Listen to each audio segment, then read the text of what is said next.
And for his analysis on the complexity of data collection and the FTC, we're joined by Allan Friedman from Washington, D.C. He's a visiting scholar at the Cybersecurity Policy Research Institute at George Washington University. Allan, good to have you on the show.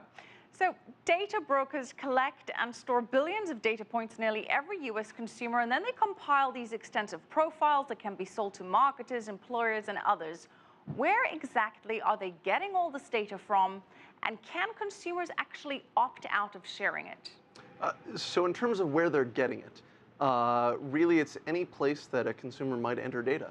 It could be from a social network, it could be when you take out your mortgage, and anything in between.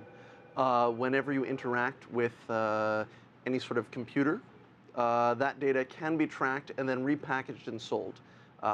Grocery store loyalty cards are a great way where they have certain types of information about you personally, and then they'll track that and then package it and sell it. Really, the value is in creating these vast dossiers.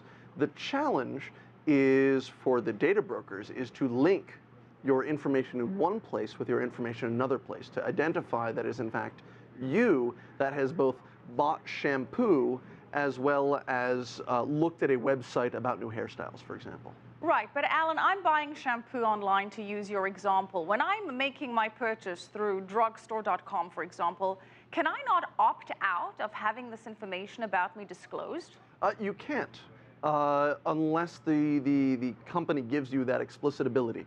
There's no natural way to do it. Now, under law, there are certain types of protected information. In the United States, financial information and medical information are protected, but even those can be shared inside the corporate family. And as I'm sure your viewers know, both financial institutions and medical institutions have very large corporate families. So these data brokers have complete, legitimate, legal access to all of this information? To just about any type of information. Again, with a few protected types of data, they will go out and they buy for it. They pay good money. And of course, the companies that we're transacting with, they get money. So you might say that perhaps our goods, when we shop on a website or when we go to a store, it could be a little cheaper. So when you're using your grocery store loyalty card, that sale, that discount, you're actually paying for with your data.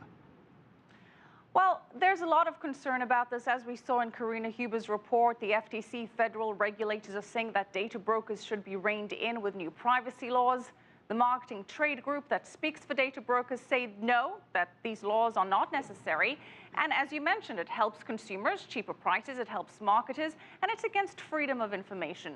Do you think we need regulation here?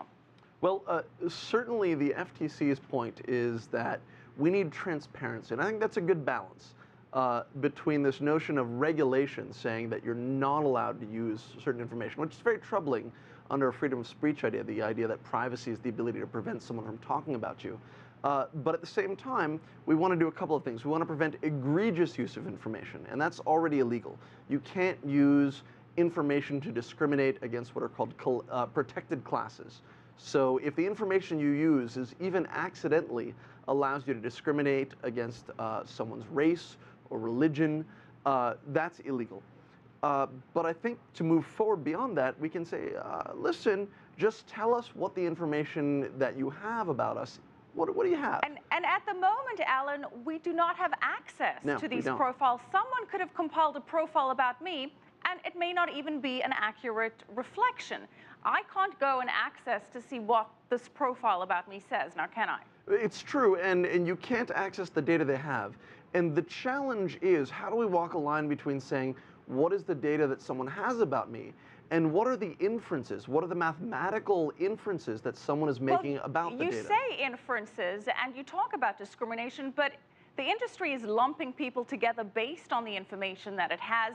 So consumers could be categorized as financially challenged, or someone could be discriminated against, for example, by insurance companies who could consider somebody a little riskier and then be charged higher premiums. So how can consumers be protected against that?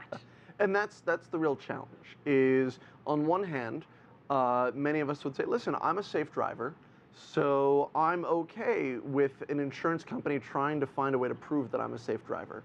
And maybe safe driving is correlated with the grades I got in elementary school. So I want to share that. And now we're in a world where, behavior that I'm actively sharing, if people won't share that information, even the desire to have privacy is now correlated with risky behavior.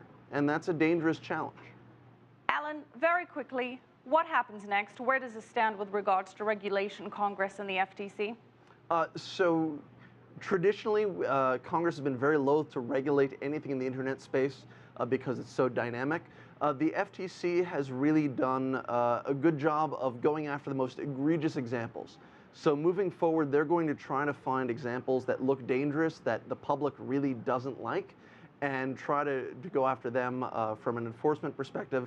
And Congress, for their part, are going to try to find things that sound nice, but won't impinge too much on existing business models. All right, a lot to process. Thank you so much. Allan Friedman, visiting scholar at the Cyber Security Policy Research Institute at George Washington University.